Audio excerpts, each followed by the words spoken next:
My father said it like he was reading from a memo. Calm, deliberate, no eye contact.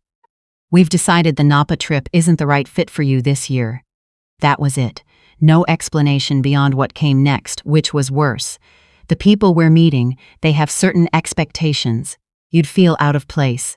I was 31 years old, sitting at my parents' kitchen table in Columbus, eating the pot roast my mother had made, and my father was telling me I wasn't presentable enough to attend a family vacation. My brother didn't say anything. He was on his second glass of wine and looking at his phone, which was his way of pretending the hard parts of family life weren't happening. My mother said, "We'll send you photos." I nodded. I cut another piece of pot roast. I said, "Okay," and the conversation moved on to whether they should rent a car or use a car service from SFO. What none of them knew, what I had not told a single member of my family in 3 years, was that I owned a stake in the vineyard where they were planning to spend Thanksgiving week. Not a small stake. A controlling interest, purchased through an investment group I'd built quietly, while my family assumed I was just grinding away at some mid-level finance job that barely paid the bills. I let them believe that. It was easier than explaining myself to people who had never once asked. I should tell you about my family so you understand what I mean when I say that dinner was not unusual. My father, at 64, is the kind of man who had spent his entire life being the most important person in every room he entered. He built a regional insurance business from nothing, which is genuinely impressive, and he never once let anyone forget it.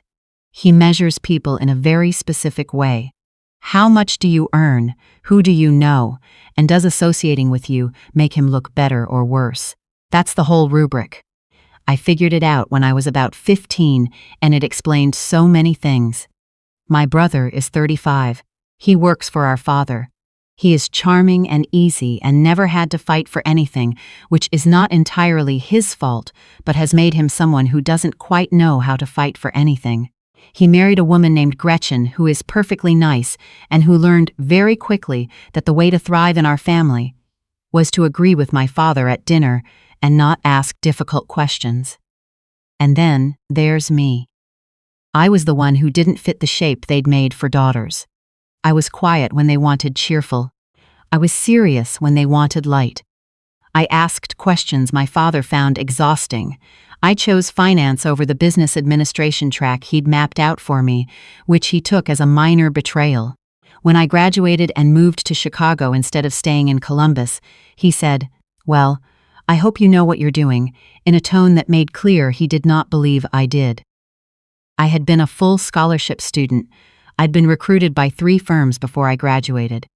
I'd built a freelance investment portfolio while still in school, small but profitable, funded by tutoring money and summer jobs, and one very lucky early position in a biotech fund that I'd spotted in a research paper during my junior year.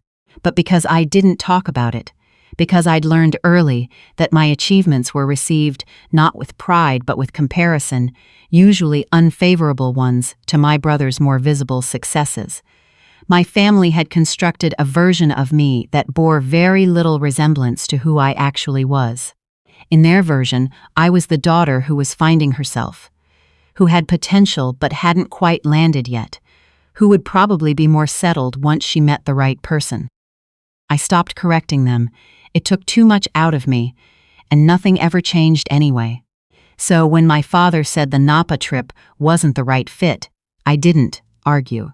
I drove home to my apartment, and I sat on my couch, and I opened my laptop and pulled up the quarterly report from Heron Ridge Estate, which is the vineyard in question. Heron Ridge sits on about 300 acres in the Alexander Valley. I'd first invested in it 4 years earlier when it was struggling. Overextended, mismanaged, caught between trying to be a working winery and trying to be a luxury hospitality destination, and doing neither particularly well. I came in as part of a small investor group, but within 18 months I'd bought out 2 of the other partners and become the majority stakeholder. The general manager, a woman named Paulette, had been there 12 years and knew the place better than anyone. We worked well together, Under the new structure, with cleaner finances and a clearer hospitality focus, Heron Ridge had become something genuinely special. Wine Country Press had noticed. Reservations for the villa suites were booked 8 months out. My family had heard about it from friends of theirs, the Kellermans, who had stayed there in the spring and couldn't stop talking about it. I read the quarterly report. Revenue was up 22% year over year. The harvest had been exceptional. The new tasting room pavilion I'd approved in the spring was finished and already generating strong reviews. I booked myself into the owner's cottage for the same week my family would be there. Then I emailed Paulette and asked her to keep my arrival quiet until I said otherwise. The drive from Columbus to Wine Country is not a direct one. I flew into SFO on the Sunday before Thanksgiving, rented a car, and took the long way up through Petaluma because I've always liked that drive and I wanted to arrive settled. My family was already there when I pulled up. I could see them on the terrace of the main villa, which has a view of the South Vineyard and, on clear days, a ridge of mountains in the distance. My father had a glass of something red and was standing at the railing, looking proprietary, which is his natural posture in any beautiful place. I parked, gathered my bag, and walked toward the main building. Paulette was waiting in the entrance hall. She's a compact woman in her late 50s with a calm, no-nonsense manner that I've always respected. She shook my hand warmly, then said in a voice that carried. She didn't mean it to, I think. It was simply that the entrance hall has excellent acoustics. Ms. Whitfield, welcome back. The cottage is ready. I've had them stock it with the Cabernet from the new block like you asked. I heard a glass hit stone somewhere behind me. I turned. My father was standing in the doorway to the terrace. He was looking at me with an expression I had never seen on his face before, which was the expression of a man who has made a serious miscalculation and is only now understanding the dimensions of it. My brother was behind him. His mouth was open. My mother, to her credit, recovered first. She said, "Claire," and then didn't seem to know what to add to that. I want to tell you what it felt like in that moment because it wasn't what I expected. I had imagined something like triumph. I had imagined feeling large and solid and vindicated in the way you feel in your best revenge fantasies. But standing in the entrance hall of Heron Ridge, with Paulette at my elbow and my family frozen in the doorway, what I felt was something closer to tired, not in a bad way. In the way you feel when you've been carrying something heavy for a very long time and you finally set it down. Old friends, I told my father, nodding toward Paulette. I've been coming here for a few years. He found his voice. You've been coming here. I picked up my bag. I'll see you at dinner. The food here is really excellent. I should back up further because the Napa dinner was not the beginning.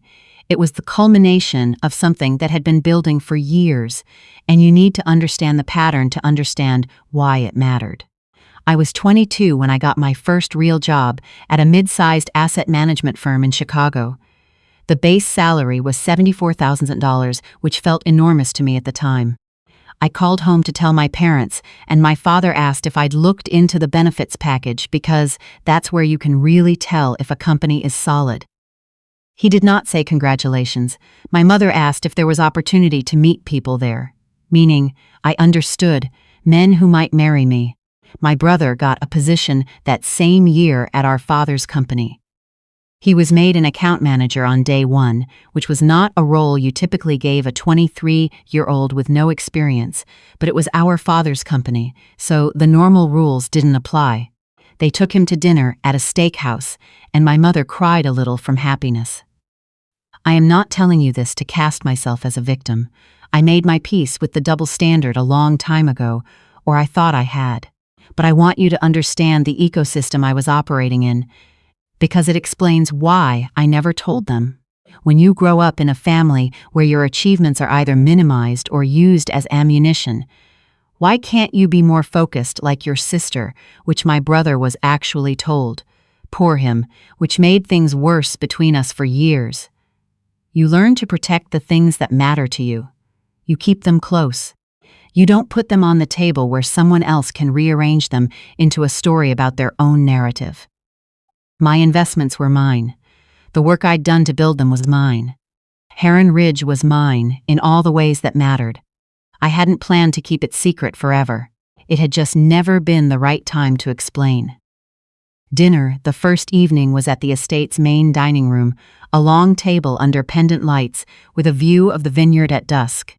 Paulette had seated us at a corner table, which I suspected was deliberate, slightly apart, enough privacy for whatever was going to happen. My father ordered the wine without asking anyone, which he always does. He ordered a bottle from the mid-tier of the menu and said something to the sommelier about the vintage, which was a thing he did at restaurants. Deployed his surface-level wine knowledge like a credential. The sommelier, a young man named Ezra who'd been with us 2 seasons, glanced at me with the very faintest flicker of something and said, "Excellent choice, sir," and poured. "How long have you been coming here?" my brother asked me. He was doing the thing where he tried to make a loaded question sound casual. "Since it changed ownership a few years ago," I said. "The new direction really turned the place around. The new ownership must have serious capital behind them," my father said. He was looking at his wine glass. "A renovation like this doesn't come cheap." "It doesn't," I agreed. He finally looked at me. "How do you know Paulette? We've worked together." "In what capacity?" I picked up my menu. "She runs the property. I have some involvement in how the property is run." I smiled at him. "The salmon here is outstanding." The week had a rhythm I hadn't anticipated. I had work to do. Paulette and I had meetings scheduled. There were vendors to sit with, a staffing issue in the hospitality side that needed attention. And I moved between that world and my family's world with a fluency that I could tell was disorienting for them. They were used to me being, at most, peripheral. Now I was someone other people came to find. My phone rang with calls I actually had to take.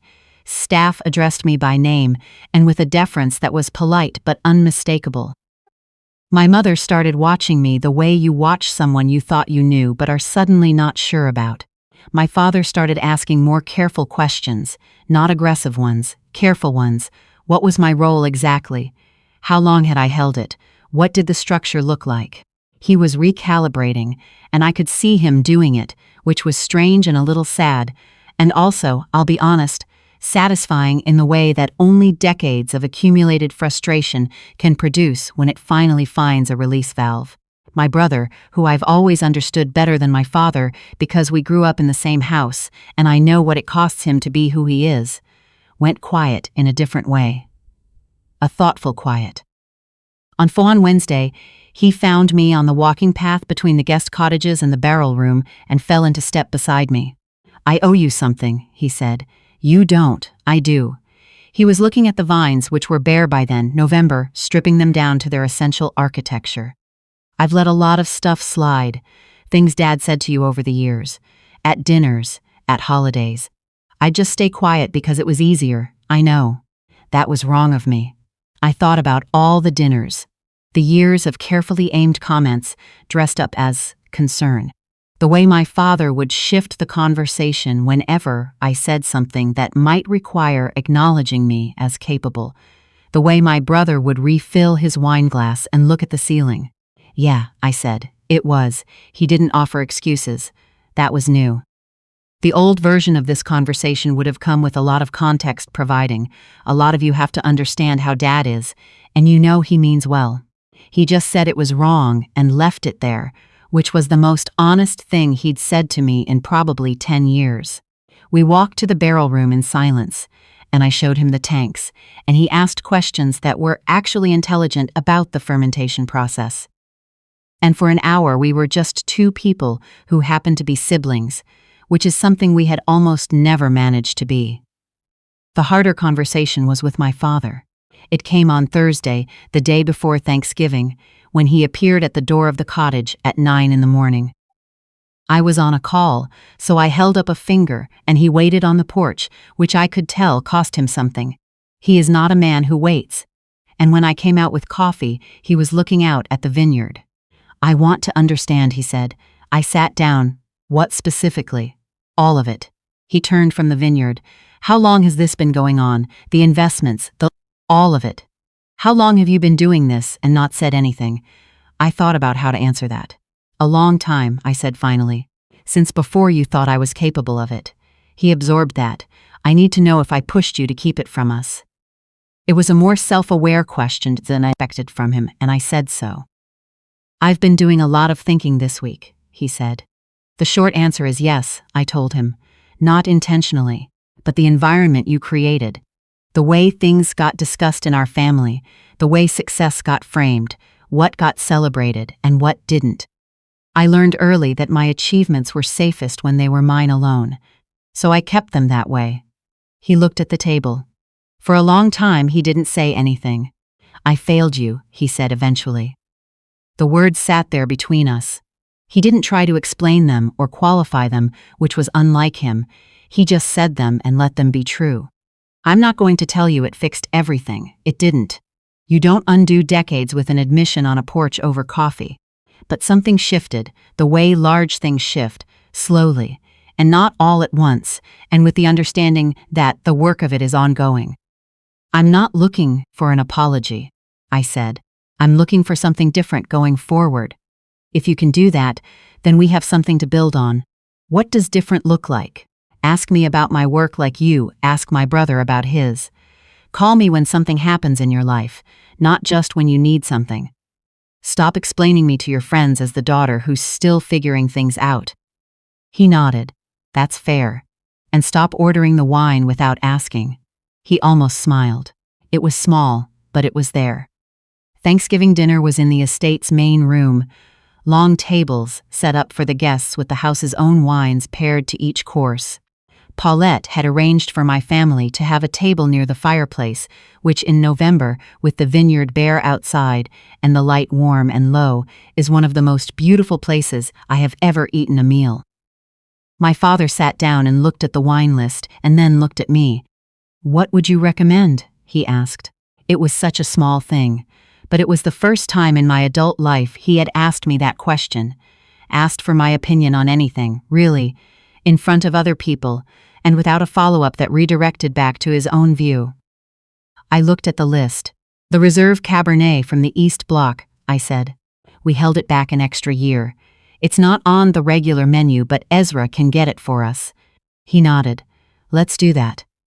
My mother reached over and put her hand briefly over mine. She didn't say anything. With my mother, you learn to read the gestures because the words are hard for her.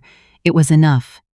There is a thing that happens when you have spent years protecting yourself from a family that doesn't see you.